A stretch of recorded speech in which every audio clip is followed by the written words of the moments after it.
Mardi ing tias ing kamardikan nugroho gung miwasih wilangsing Gusti ingkang Maha Agung.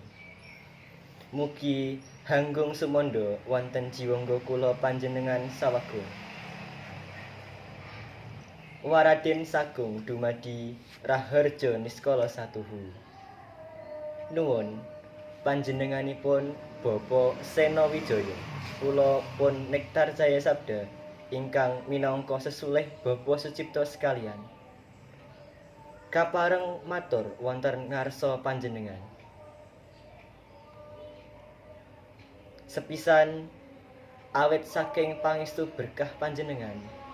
Lampah kula sak pangombyong wiwit saking griya ngantos dumugi dalem punika. Wilujeng mboten wonten alangan satunggal menapa.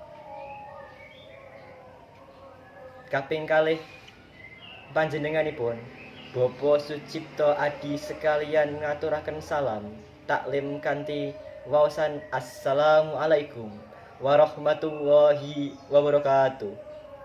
Mugia keselamatan saha karaharjan lumeber dumateng Bapak Sena Wijaya sekalian garwa saha kerabat ageng. Kaping tiganipun dene wigatosipun anggen kula sowan.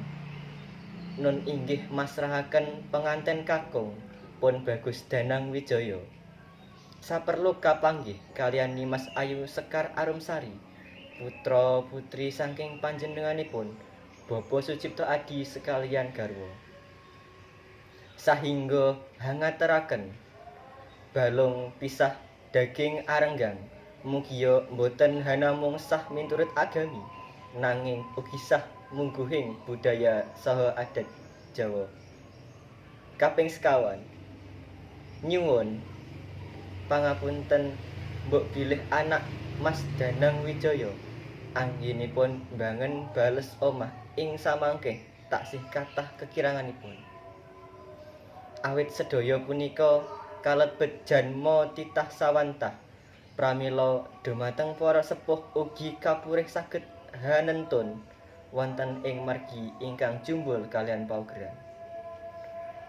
Mekaten waosipun ganti sampun kula aturaken.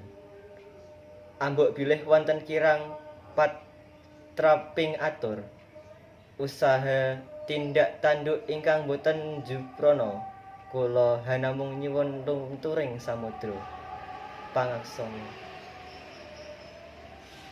Wassalamualaikum warahmatullahi wabarakatuh.